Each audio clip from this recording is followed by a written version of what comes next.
Seguramente, digo, hay que enmarcar, digo, la situación esta, digo, en mi caso personal, digo, impacta porque en mi familia tenemos un hermano con discapacidad, ¿no? Sí. Vivo con un hermano con discapacidad y estoy al cuidado de él también junto con mi otro hermano Gustavo, docente y profesor de historia, porque hemos perdido a nuestros dos padres ya. Ese fue uno de los motivos por los cuales decidí salir de la congregación, entre otros motivos, no es el único, pero un motivo era que la caridad comienza por casa.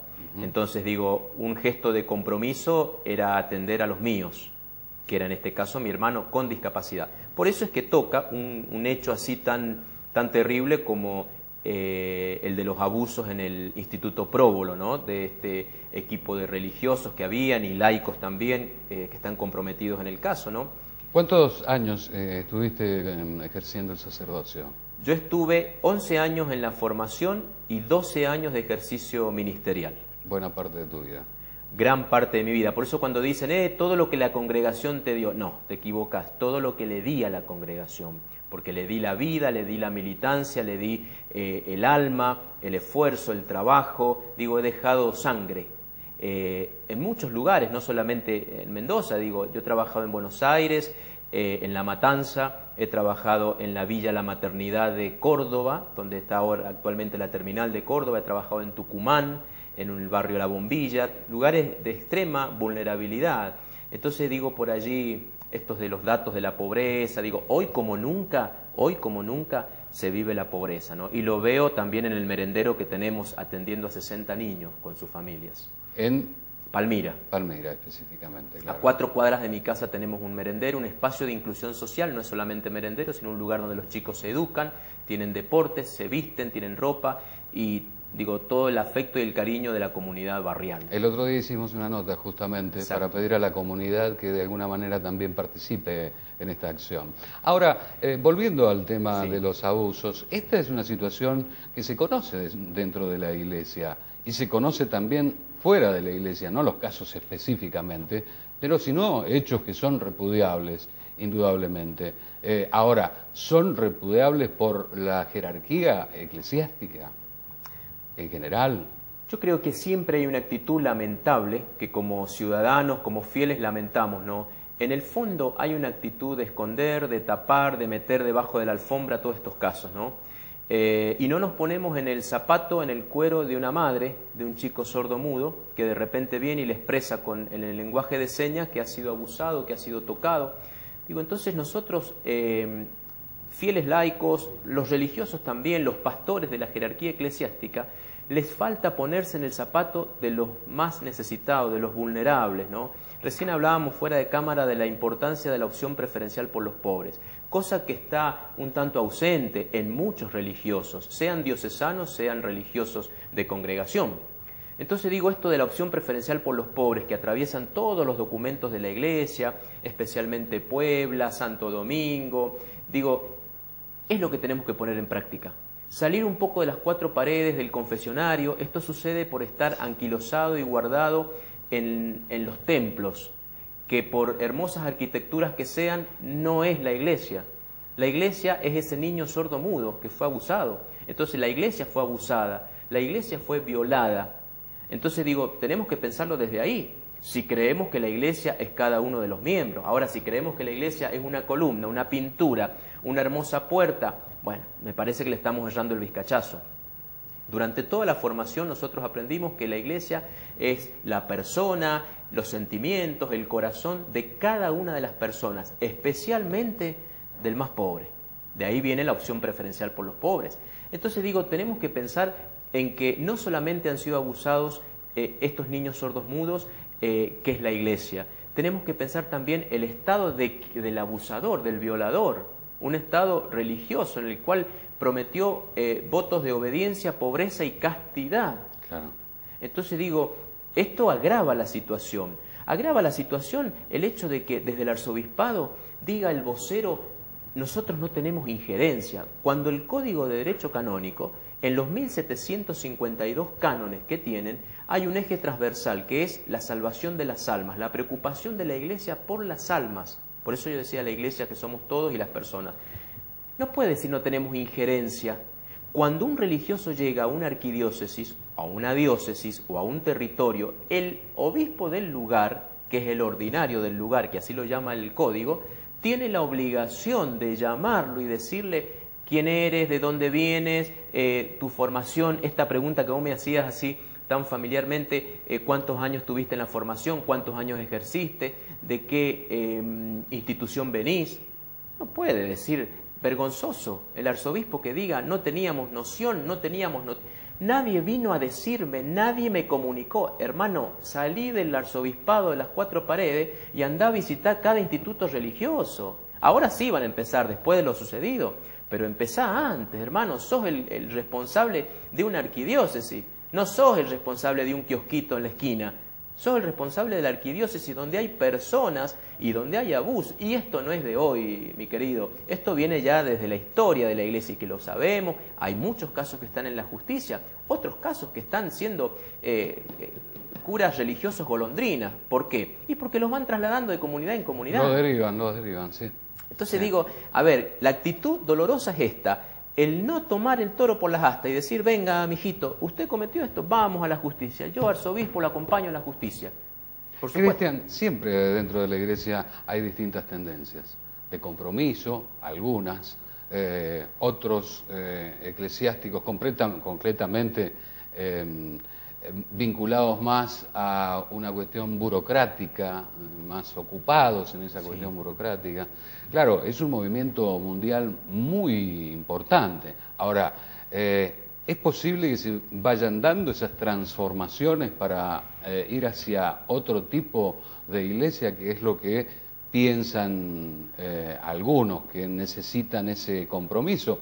El Papa, de alguna manera, está evidenciando que es otra la manera de desarrollar toda esta estructura, ¿no? Yo creo que es una corporación, es un sistema en el cual la cabeza en este momento, Francisco, tiene actitudes pero ejemplares en cuanto a salir, en cuanto a ir a la periferia. Cuando él asumió dice, vamos a las periferias. ¿Y qué significaba eso? Yo cuando estaba en el ejercicio le decía, ¿qué significaba la gente ir a las periferias? Vamos al pueblo, vayamos a los barrios aledaños, a los barrios que nos rodean. La visita a Lampedusa fue un ejemplo.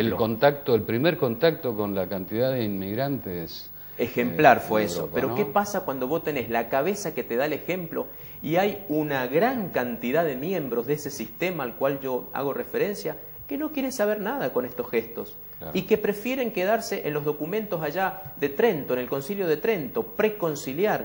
Hay curas que no te aceptan el Concilio Vaticano II, que es el cambio, es el clic de alguna manera a la Iglesia. Religiosos que no aceptan el matrimonio igualitario, religiosos que no te aceptan una mujer que ha abortado y que viene con dolor a confesarte que ha cometido este hecho y en lugar de aliviarla sale mucho más pesada y dolorida.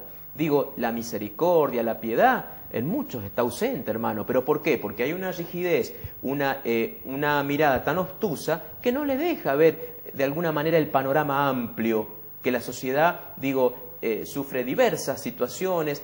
Y si vienen, de alguna manera vienen a pedir alivio, calma, una caricia al alma, si se quiere. Y muchos, en lugar de aliviarle, le colocan un yunque en la espalda. Me ha tocado mucho decir, no merece el perdón. ¿Quién sos para? ¿Desde dónde lo decís? Si el orden sagrado te da la potestad de condenar, mamita. Se pensaba en un momento, quizás, que el caso del padre Grassi iba a ser un ícono en la Argentina para la transformación, de alguna manera, de algunas situaciones de vinculación de la Iglesia, determinados sectores de la Iglesia, de la jerarquía de la Iglesia, con sectores del poder económico, del poder político. Quizá no se produjo lo que a veces se esperaba, ¿no? No, yo creo que cuesta mucho, como te vuelvo a repetir, desde ámbitos de la jerarquía eclesiástica, porque es una carrera en la cual ¿quién tiene más puntaje para ser obispo? Claro. He tenido compañeros en Córdoba, en el estudio, competían entre ellos a ver quién tenía mejores notas, y el que tenía mejores notas era el criterio para ser obispo. Claro. Con ese criterio déjenme de ser un cura de pueblo, un cura de la gente, pero esto está muy metido, el hecho de la competencia, del llegar a Roma, como si Roma fuera la cumbre, la cúspide, la cima de una montaña. De hecho, cuando lo eligen a Francisco, vos fíjate que el gesto y la palabra, ¿cuál es? Salió un papa del confín del mundo. A nosotros los europeos nos tienen como el confín del mundo. Me tocó estar estudiando en Roma también y te decían sudamericano, por no decirte sudaca, ¿no? Pero me imagino lo que debe ser la situación del Papa Francisco dentro de toda esa estructura. Imagina, ¿no? Por eso yo te decía, dentro de la estructura Vaticano, hay muchos que no quieren saber nada con Francisco. Ya han habido expresiones en contra de Francisco también, por el tema de sus zapatos, por el tema de salir sin avisar a su protocolo, de romper estructuras, bajarse y agarrar a un niño, besarlo. Digo, gestos que por ahí no les cuaja. Pero bueno, esto es lo de alguna manera, este sistema tan difícil, es muy difícil militar en lo social dentro de la iglesia. El merendero y comedor que hoy tenemos en Palmira, yo creo que no lo podría haber hecho dentro de la iglesia. Claro. Fíjate vos qué paradoja, ¿no? Claro. ¿Por qué? Y por todo el tema de estructuras, de burocracias, de temores que hay, de temores. Entonces digo, más que decir, hacer. Entonces el Papa Pablo VI decía, las palabras conmueven, los ejemplos arrastran, en Evangelii Nuncianti. Entonces digo, eso es lo que tenemos que ver, los ejemplos que arrastren. Yo tenía una cosa que lo dije en otro medio también, para el señor arzobispo, cuando él dice que no tiene la potestad, no tiene la obligación. El canon 806 del Código dice que él tiene el derecho de visitar y vigilar todas las escuelas católicas de la diócesis, de su territorio diocesano. No solamente de vigilar y visitar, sino también de dictar prescripciones, ¿no? Es decir, qué tipo de enseñanza él quiere en su diócesis. El derecho, no la obligación. Tiene el derecho de visitar, claro. Ahora, cuando a vos te está diciendo el código, tenés el derecho como obispo, te está diciendo, tenés la potestad de ir y sentarte en una escuela y reunir a todos los docentes y conversar cómo camina la enseñanza de esta escuela. Él tiene que visitar en 5 años toda la diócesis. Y el año posterior, el 6º año, presentarle a Francisco todo el relevamiento de su diócesis. Me pregunto si ya lo visitó. Claro. Y entre ellos, ¿está el próbolo contemplado como institución? Mientras tanto, ¿qué hacer? Mientras tanto, creo que la justicia tiene que avanzar. Lo primero, la justicia tiene que avanzar y dar ejemplos de justicia. Porque la gente hoy, el común de la gente, ¿qué está pidiendo? Justicia. Como cuando lo vemos en muchos otros medios más que decimos, escuchamos y vemos que la gente reclama justicia. Segundo, ahora se va a pedir desde la arquidiócesis por decir, antecedentes a los curas que lleguen. Mucho antes se tendría que haber hecho. Bueno, está bien, es una metodología que lo van a tomar desde ahora. También que se le hagan análisis psicodiagnósticos a los seminaristas que están estudiando, para ver cuáles son las motivaciones por las cuales los llevan a ser curas, ¿no? Y que se hagan de distintos psicólogos, que no sea el psicólogo amigo del obispo el que le haga los psicodiagnósticos, porque así, estamos en la misma. Claro. Que sea un equipo de psicólogos que de alguna manera analice y elabore un psicodiagnóstico y diga, ¿está apto o no está apto, hermanito? Si las motivaciones tuyas para ser cura son llegar a ser obispo, erraste. Si las motivaciones tuyas para ser cura es tener comida, un techo y no pagar impuestos, le erraste. Ahora, si las motivaciones son estar con los más pobres, ayudar al que necesita, comprometerte e involucrarte con los que menos tienen, bueno, me parece que va por ahí la mano. ¿El ejemplo cuál es para decir todo esto? Jesucristo. Jesucristo que estuvo con los enfermos, con los pobres, con las prostitutas, que comía con pecadores. ¿Qué se decía de Jesús? Lo mismo que dice de Francisco ahora. ¿Por qué come con pecadores y prostitutas si él es el maestro? ¿Acaso el maestro no tiene que estar con los enfermos? He venido por los enfermos, no por los sanos.